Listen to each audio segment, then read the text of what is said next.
knowledge of everything? Or does science have its boundaries that are quite restricted and constrained? We look into all of these things as we go along, and I'll tell you that when I was in high school, I chose to study science that had nothing to do with medicine. And the reason was that I was squeamish about blood, and I fainted as soon as I saw people bleeding. My father was a doctor, and he quickly gave up on the thought that I would ever be a doctor myself. And so he said, "What would you like to be?" And I said, "The most interesting thing for me is repairing radios." This is what I really enjoy doing. I used to hang around the radio repair shops in our little market at the back of our house in Delhi, where we lived. And I'd spent innumerable hours tinkering with electronics and doing things like that. And then my father would say, "Well, why don't you study science before you start your radio repair shop? Maybe you can do radio repairs later on, after you learn some basic science." So I said, "Okay," and I began studying physics, and I really enjoyed physics so much that I forgot about repairing radios for a while. But then, as I worked my way through graduate school and being a faculty member and all that, I realized that there is much benefit from knowing how to repair radios. Because I constantly work with electronics in my lab, there is in fact great benefit to learning carpentry and plumbing. Being an experimental physicist, I have to use all those skills and techniques in my laboratory, okay? And so I have actually a system or method reconciling practical ends with scientific laws, okay? It's both a science and an art. And doing research in science is really both a science and an art. And part of what I will tell you about today involves those things. Now, this gentleman happens to be one of the people that has been a hero in some ways to me. And you see over here the title of a book that he wrote, The Universe in a Single Atom, The Convergence of Science and Spirituality. And in 2005, when I read this book, I was really inspired to see that. And he wrote a piece in the New York Times called Our Faith in Science. So that's where I got the title of the seminar that I started at the University of Maryland, had that title, Faith in Science. And what he says is really remarkable. He says, if science proves some belief of Buddhism wrong, then Buddhism will have to change. In my view, science and Buddhism share a search for the truth and for understanding reality. By learning from science about aspects of reality where its understanding may be more advanced, I believe that Buddhism enriches its own worldview. I thought that was a beautiful statement of open-mindedness and receptiveness to ideas from a different field.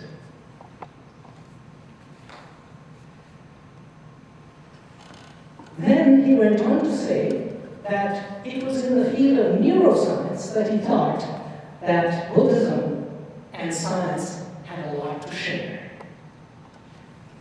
And his idea here was that if practices from my own tradition can be brought together with scientific methods, then we may be able to take another small step toward alleviating human suffering. And this involvement with compassion that I saw in this man's life throughout his books, his statements, his talks, have impressed me greatly. It's a person who really has empathy and can really connect with people who are suffering. Another person who has greatly influenced my life, because I am an optical physicist, I work with lasers. And this is a book called How the Laser Happened. And this book happens to be written by the person who is credited with inventing the laser, Charles Townes. And Charles Townes wrote a paper called The Convergence of Science and Religion in 1963. It was published in a journal of IBM at that time. And this is Charles Townes at 90, celebrating his 90th birthday, I think, in 2005. He was born in 1915. And you see over here, a life where science and faith coexist. When Nobel Prize-winning physicist Charles Townes was a professor at Columbia University during the 1950s, a colleague, Willis Lamb, asked him if God ever helps him in the lab. Townes is a very thoughtful person. He doesn't answer questions on the spur of the moment. Dr. Townes gave the question some thought. Well, he recalls telling Lamb, I think so. A very honest and straightforward answer to that question, which was perhaps meant to be slightly provocative. And when I was planning my seminar, I knew Townes somewhat from earlier days. I wrote to him that I was actually going to plan this seminar and present it. I wrote to him on the 29th of August. On the 1st of September came his reply. I wasn't expecting any reply from him at all. He was 90 years old at that time. And there was his reply. I was pleased to hear from you, and especially pleased to learn that you will be teaching a seminar on science and religion. I don't believe I have any special ideas which you will not already know. However, if there are any particular things you would like to discuss, please do not hesitate to call me at, I erased his phone number, so that you all can't call him. But in any case, he gave me his phone number right away to call him and discuss all these things with him. A true gentleman. Some of the recent publicity about faith and science. This article in Nature in 2011 talks about the Templeton Foundation and says, the Templeton Foundation claims to be a friend of science, so why does it make so many researchers uneasy? And then it goes on to show these word clusters that have become popular in some circles. Actually, they seem to jumble my thinking. But there it is, what priorities the Templeton Foundation had in 1998 and in 2011, they're sort of separated out in these two clusters. And now here's the question, faith in science? What is that all about? And here's another article. I think you may have commented on this, Carl, in your article in the New York Times not too long ago, but conservatives losing trust in science, study finds. Okay? I think I read your comment on that. Okay, so enough with all this stuff. Let's go to the beginning. In the beginning, God created the heavens and the earth. Now the earth was formless and empty. Darkness was over the surface of the deep, and the Spirit of God was hovering over the waters. And God said, let there be light, and there was light. And to a person who has spent all his life studying light, there's nothing more beautiful than light, I have to say. It's just the most beautiful poetry. God saw that the light was good, and he separated the light from the darkness. God called the light day, and the darkness he called light. And this was the Big Bang that took place long, long ago. We think about 14 billion years ago. And after it happened, quarks started to make up protons and neutrons. And that happened about 1 second after the Big Bang. So we think. And in the next 3 minutes, lots of stuff started to form together. And about 1 million years after the Big Bang, that may be how things looked. And about after 1 billion years, so we're stepping things through a little bit here, things seem to form into distinct shapes instead of being scattered all over, and start forming beautiful patterns of some kind. 5 billion years ago, the sun formed the Milky Way, and our Earth is around 4 billion years old, we think. The universe right now is constantly expanding. Some people project that in 3 billion years from now, Andromeda might collide with the Milky Way. There are all sorts of different ideas and thoughts. These are all from NASA's website. And the universe will end sometime, people think. Modern concepts on the universe reveal that we know almost nothing about it. 83% of the matter in the universe is dark matter, and the only way we know about it is by looking at gravitational effects on the matter that's visible, the small part of it that we can actually see. The rest of it, we don't know what it is. And dark energy causes the accelerating expansion of the universe, and all of this has been revealed to us in the past few decades. Just the past few decades. So we have not known anything about any of this stuff before that. We really are just learning about things. Now, if you start to think about humans and religion and the beginnings of religious thoughts and faith traditions in human beings, then it's very instructive to read the first Adam story and what we call the second Adam story as well.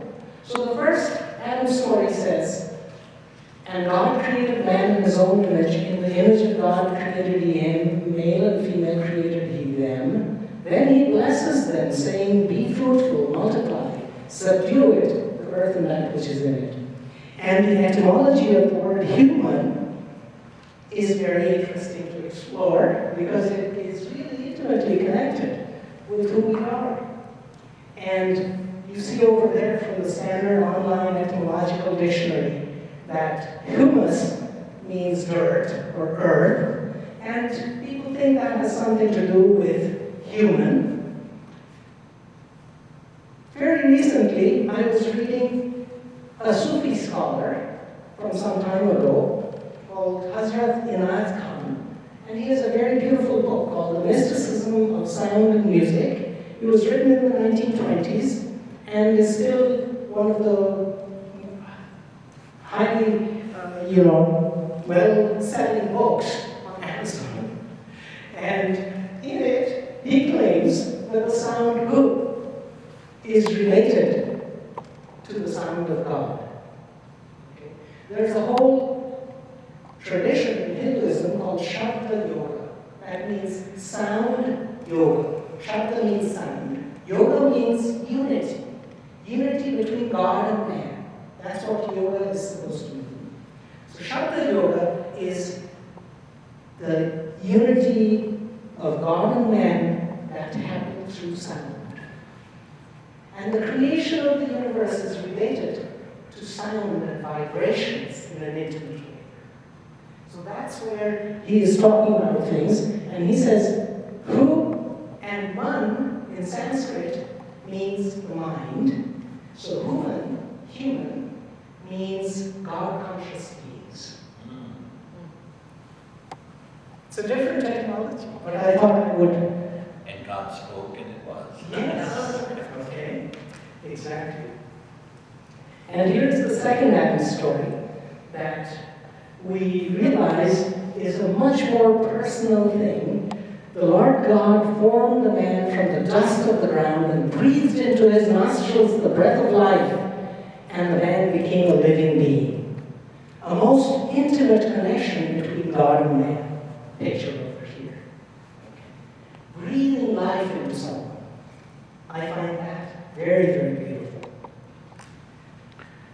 Now we look at what the world is like today. Or a few years ago, according to this picture, 2005, it's from this site called adherence.com.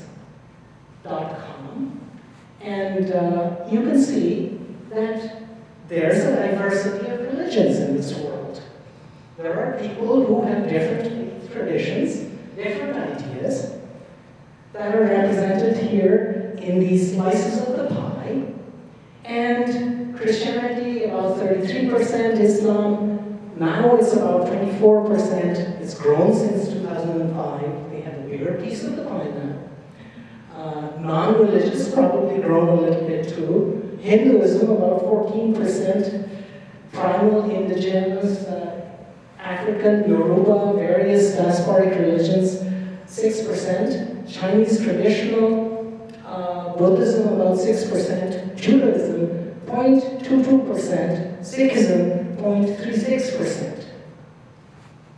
I'll tell you a little bit about Hinduism. So all of my talk will be a rapid tour through some of these ideas that have arisen in different parts of the world, down to recent times. Hinduism, nobody knows who founded Hinduism. Okay? The beginnings were around 2500 BC, the Harappan civilization in the Indus Valley. And it's about the third largest number of followers today, 1 million, mostly in India. The oldest scriptures, Rig Veda, are praise prayers. So, prayers and praise of God, written down pretty early on. And the modern scriptures are the Mahabharata and Ramayana, written between 200 BC and 280, roughly. And the Bhagavad Gita, which just means the Song of God. It's part of the Mahabharata, and it's probably the piece of scripture that Hindus are most familiar with. And Yuga here means union with God by 4 paths: the path of devotion, the path of knowledge, the path of work, and the path of meditation. And I'll follow up on these a little bit later. And you will hear a little more about that person, Vivekananda, that I have talked about here very briefly. He came to the US in 1893 to attend the World's Parliament of Religions. In 1893, he was 30 years old, and he came and spoke in Chicago, and people in the divinity schools were so interested in what he said that at Harvard and at Columbia, they offered him the chair of Eastern philosophy, right then and there. He said he had to go home, his work was elsewhere. And he did go back home to India. I'll tell you a little bit more about him at that time. Another idea in Hinduism, which is very important, is reincarnation, the cycle of birth and death, eventual liberation, and union with God. Judaism is perhaps one of the smallest religions that has had, in terms of numbers of followers, that has had a tremendous influence on everything in the world. And here you see the earliest biblical texts are from around 1000 to 1500 AD. And the 613 commandments are to be observed in the first 5 books of the Bible. In chapter Exodus 18, in Exodus chapter 18 is one of my most favorite quotes from recent times. You read about Moses. And Moses is trying to solve the problems of his people. So he is listening. Listening is a big part of what Moses does. He listens to the people who bring him problems every day. And he starts early in the morning, and he listens to their problems till late in the evening. His father-in-law Jethro comes to visit him and observes what is going on. And he says, Moses, you are really silly. Go read this in Exodus if you like. It's a wonderful account. And it says, Moses, you shouldn't be doing this. You'll wear yourself out completely if you do this from morning to evening, listening to other people's problems. And he says, don't do this.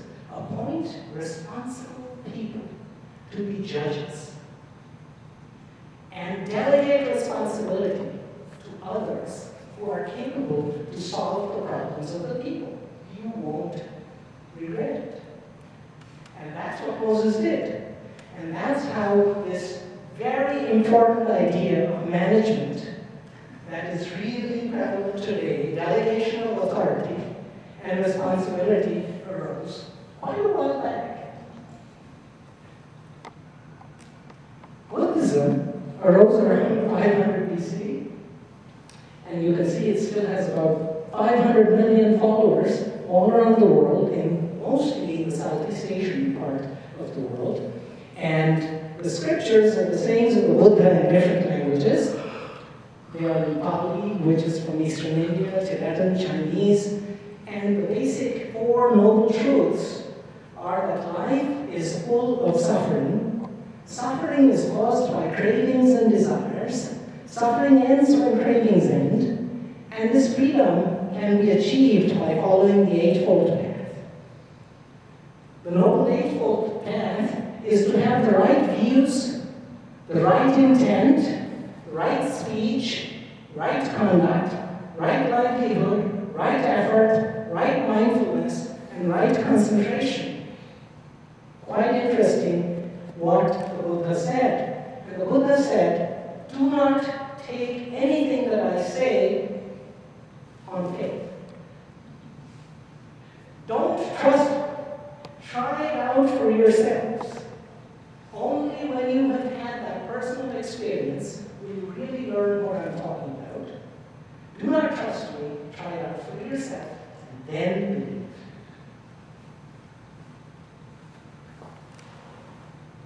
Christianity came to us around 2,000 years ago. It is the largest number of followers around the world. And love the Lord your God with all your heart, with all your soul, and with all your mind. This is the first and the greatest commandment. And the second is like it, love your neighbor as yourself. God, Jesus, and the Holy Spirit are the three-in-one Trinity.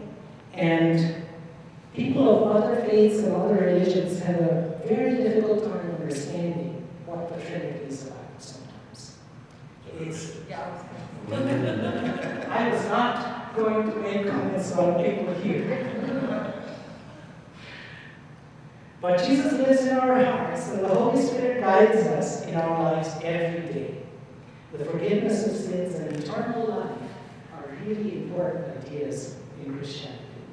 Islam was founded by Muhammad and his disciples, and followed by about 1.5 billion people around the world. And Islam means submission to God, really surrendering yourself to God. And the 5 pillars of Islam: there is no God but God, and Muhammad is his prophet. You pray 5 times a day. You give 2.5% of all your assets, not just what you earned that year, but all your assets, to the poor. Observe Ramadan, 1 month of fasting, and once in a lifetime, hopefully, you will go on a pilgrimage to Mecca.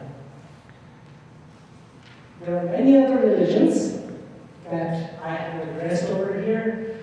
Houston Smith's book, The World's Religions, is an absolutely fantastic book, and I have read it and appreciated it more and more over the years. He was born in 1990 in Suzhou in China, which is a city I have actually gone and visited several times.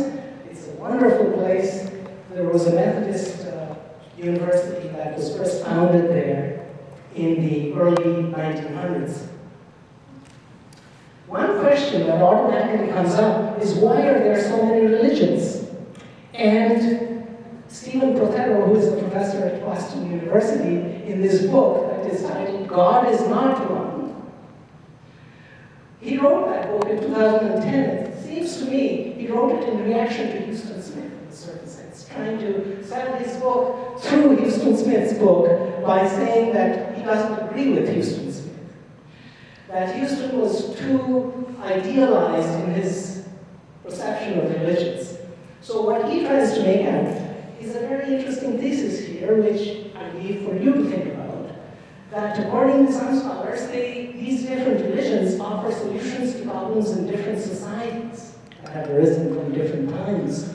And in Hinduism, the problem is suffering and the cycle of birth and death. The solution is liberation and union with God through the pathways of yoga. In Judaism, the problem is exile. Okay. The solution is to return to God through prayer and observance of the commandments. In Buddhism, the problem is suffering. The solution is enlightenment or awakening through the Four Noble Truths and following the Eightfold Path. In Christianity, the problem is sin or separation from God. And the solution is atonement and salvation through Christ, the guidance of the Holy Spirit, and God's grace in our lives. In Islam, the problem is pride. The solution is submission to God through the observance of the 5 pillars. And I added this one, atheism. The problem is the existence of evil. The solution is reason or rationality and the denial of the existence of a deity. Now you see, in the evolution of the universe, we have the galaxies, and then from that pattern, which is a very complex pattern, I come to this other complex pattern, which is a tree, plant life. Okay? And then we have the human brain.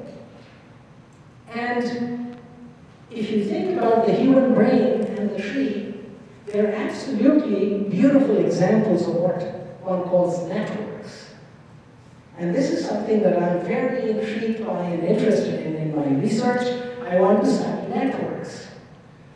And the networks in the brain are pretty complex, but typically the neurons, the 10 billion neurons that we have in our brains, are not all connected to each other. They're only connected in localized regions. And interestingly enough, at the same time, they form what is called a small world network. That means to go from one to the other through a set of connections, I don't have to go too far. I have to go only 6 stops. And this idea of 6 degrees of separation is something that is very important in network theory and analysis, and is very important in modern ideas in neuroscience. And some of the things that I study in neuroscience are related to the phenomenon of synchronization. Networks have a property that they can synchronize things. Now, in the Bible, there's a beautiful statement about networks in the Gospel of John. You all remember a statement about a network. I am the vine, and you are branches. Is a statement which is really a statement about a network. If you are connected to the vine, you draw all your sustenance, your nutrition from that. And then the network spreads that nutrition and that sustenance all around. So I just want to show you a few short videos here on the phenomenon of synchronization. Let's see if I can get it to work. Synchronization is a phenomenon like that. If you have things which are close together, they can interact with each other to synchronize and do things together in a cooperative fashion. Now let's look at a more complex system. Here's a system of 5 metronomes which are not in time. They're out of time with each other. They're sitting on a platform, but they're not synchronizing. Now look at what Daniel does. He picks it up and puts it on that. And now the platform can move in reaction to those metronomes. Okay? And now we come to a situation in nature. And it's a little thing where you can see the fireflies in a tree in Southeast Asia, all starting to blink together. Can you see that? Hundreds of thousands of fireflies that start to blink and flash in unison. And this is synchrony at a higher level, the synchrony of human brains. This is the opening ceremony of the Beijing Olympics, and people are watching each other and synchronizing.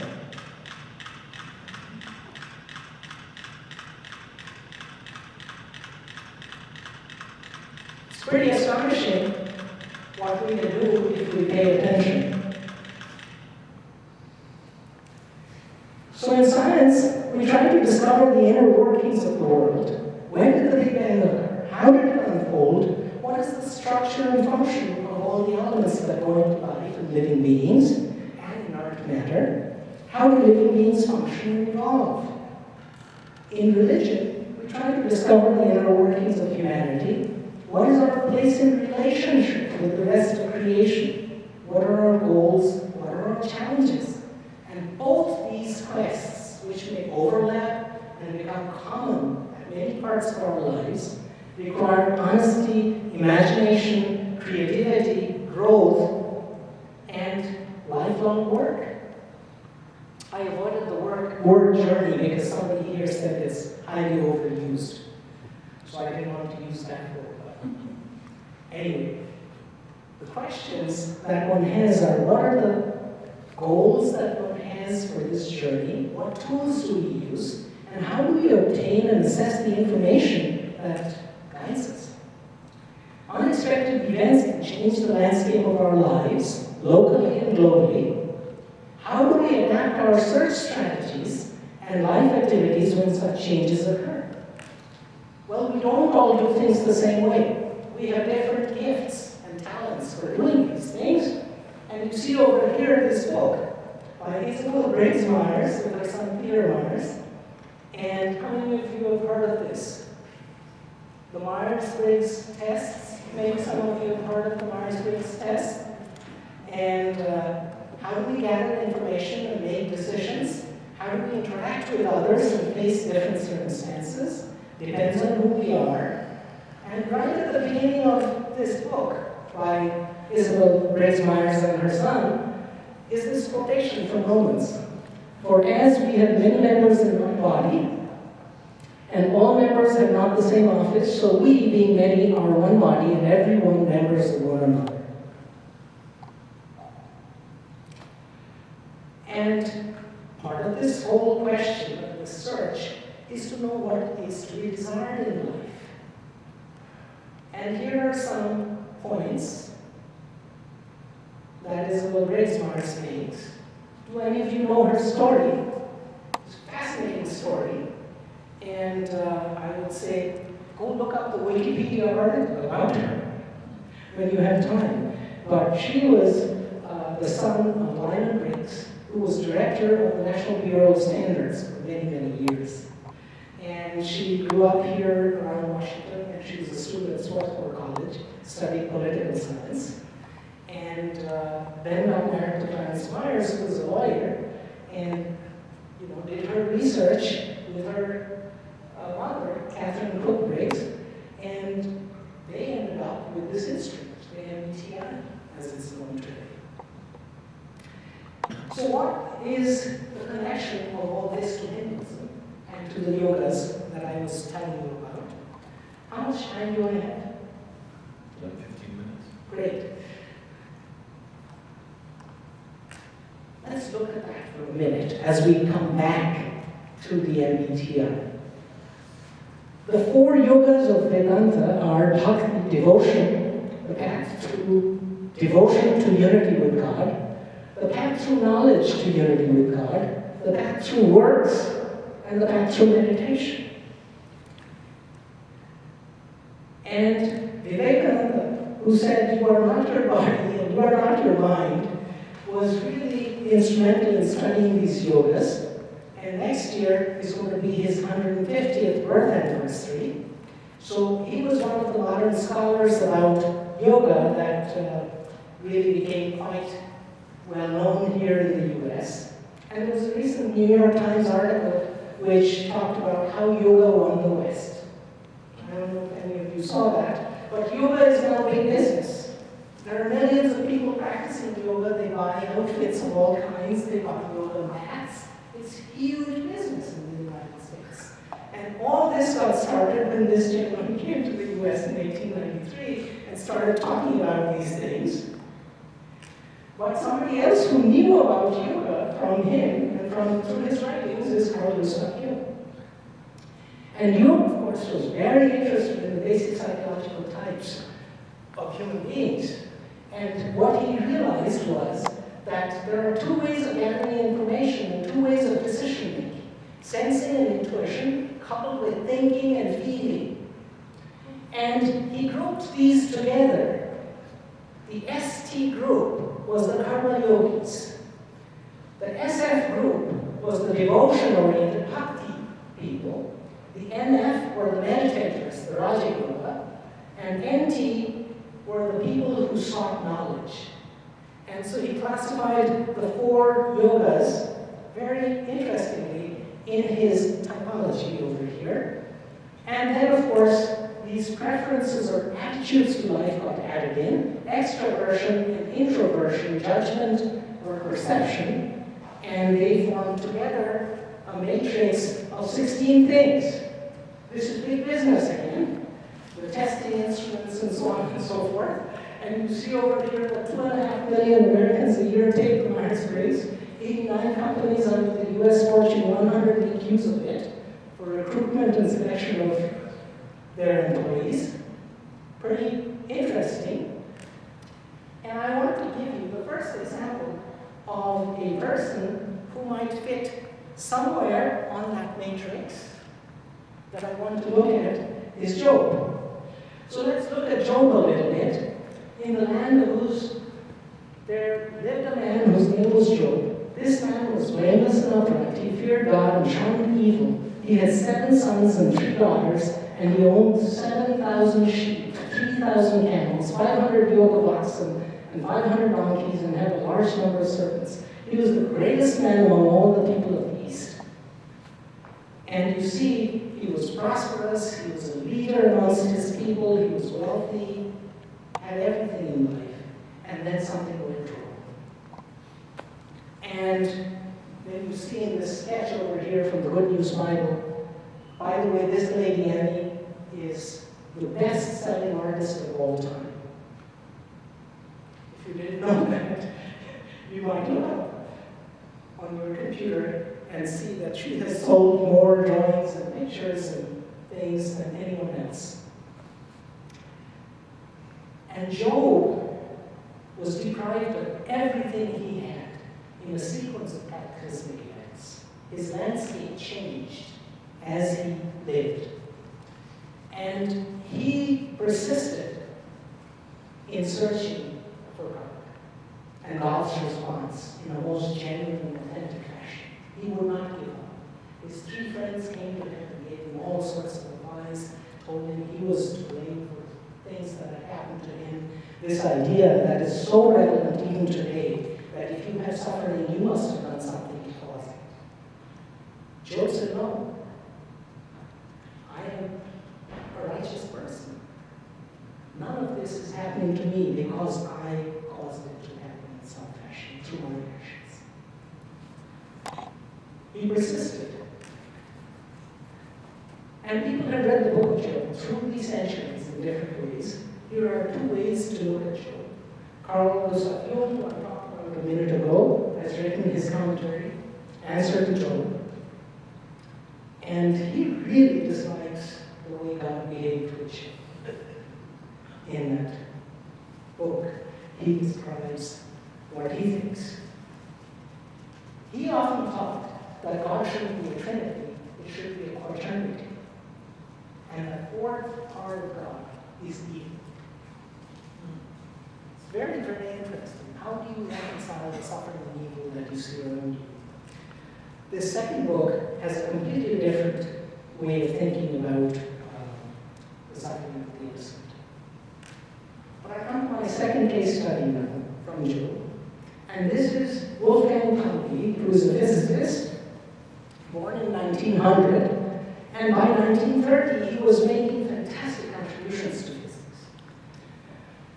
He had postulated a new particle to explain apparent non-conservation of energy in radioactive decays. And this theoretical particle that he conjectured was given the name neutrino, the little neutral particle, by Enrico Fermi, and discovered in 1956, a long time after he made that prediction. But Pauli, in 1931, shortly after his divorce, and talking about the neutrino, had a nervous breakdown. And he consulted a psychiatrist who lived not too far from where he was, and that happened to be Carl Gustav Jung. Okay. And started working with Jung and wrote and sent details of 400 dreams from 1932 to 1958 when Pauli passed away. They maintained correspondence and wrote many things together. And particularly this idea that two or more events which are causally unrelated occurring together in time, in a short space of time, in a supposedly meaningful manner, was what they call synchronicity. And Jung had his original ideas about it, and Pauli was one of the most critical, razor-sharp physics minds. So he took Pauli took Jung to task for many things, and they ended up collaborating together and writing on this. In 1958, Pauli fell ill with pancreatic cancer, and Pauli was there, and Charles Enns visits him in his hospital room, and Pauli says, "Do you see the room number?" It was the number 137. Throughout his life, Pauli had been preoccupied with the question of why the fine structure constant, a dimensionless fundamental constant, has a value nearly equal to 1 over 137. And Pauli died. But the importance of that fine structure constant is the so-called anthropic principle, which many people have controversies about. But people like John Polkinghorne, in fact, think quite well of the anthropic principle in both its weak and strong forms. I've heard John Polkinghorne talk about that in some detail, in fact. It's very, very interesting to hear the arguments. But if this constant were slightly different from what it is, we wouldn't have life in the way we see it around us. And Richard Feynman here says that this number alpha has been a mystery ever since it was discovered more than 50 years ago, and all good theoretical physicists should put this number up on their wall and worry about it. Nobody knows. It's one of the greatest damn mysteries of physics, a magic number that comes to us with no understanding by man. You might say the hand of God wrote that number, and we don't know how he pushed his pencil. So Jung died and is buried over here, and the motto he has on his grave stone is called or not called, God will be present, which I thought was pretty interesting. The last case that we look at is Schrödinger. Schrödinger was an Austrian physicist, born in 1889, I think, and 1886. And here he is. 1933, he won the Nobel Prize for his Schrödinger equation, which is really at the basis of all quantum physics, along with Heisenberg's work. Schrödinger and Heisenberg together were the sort of duo that created two very interesting different ways of looking at quantum mechanics. And this is his grave in Alpbach, Austria, where I have actually been. And Schrödinger's words, Schrödinger was interested in thinking about funny things. He thought about this thought experiment called Schrödinger's cat. That's often talked about. And he says a cat is bound up in a steel chamber with the following device, which must be secured against direct interference by the cat. In a Geiger counter, there's a tiny bit of radioactive substance. The basic point he's trying to make is that at any given time, the cat is a superposition of two states. One state is the living cat, one state is the dead cat.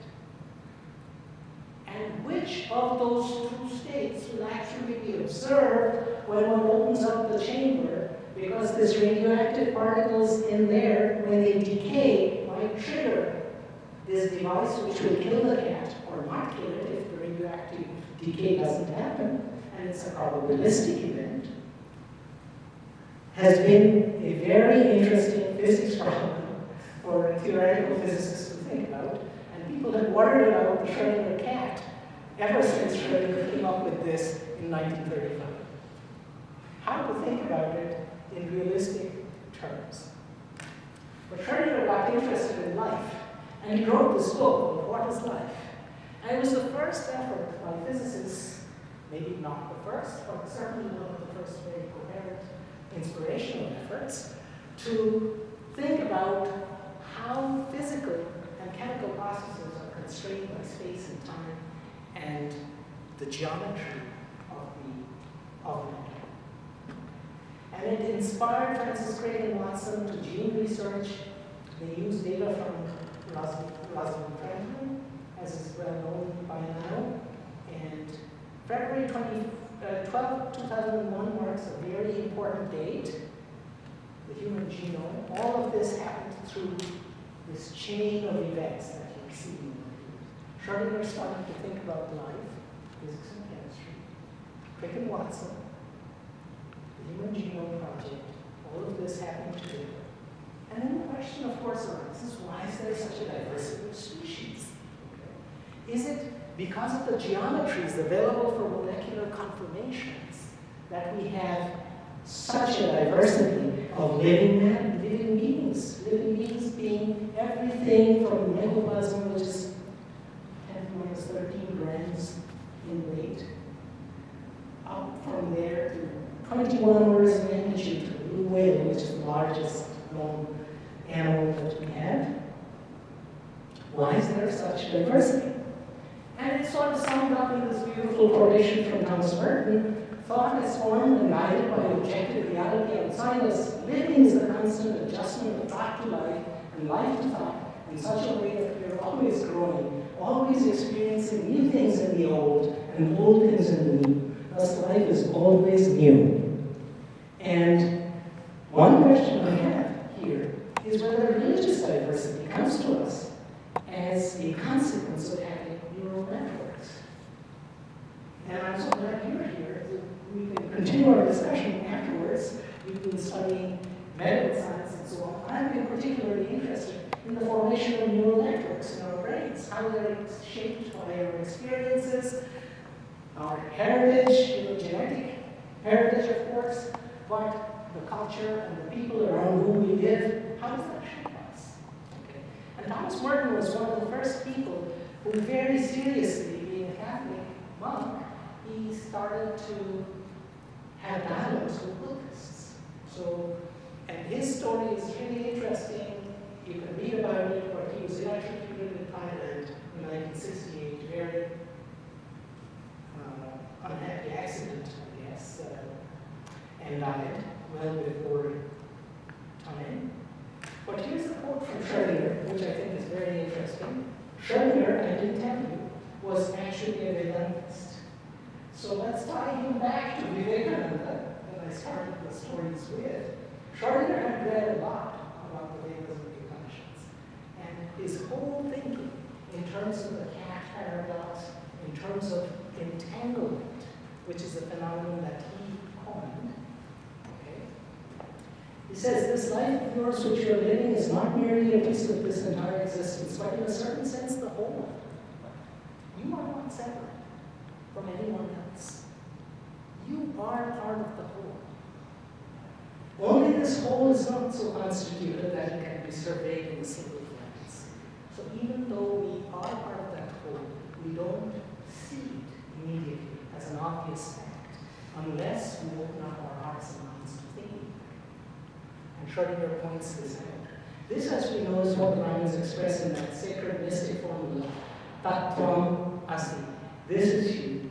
Or again, in such words as I'm in the east, I'm in the west, I'm above and below, I'm this entire world. Now here's a definition that faith is the substance of all things hoped for, the evidence of things not seen, that we are familiar with. Faith is the beginning of all good things.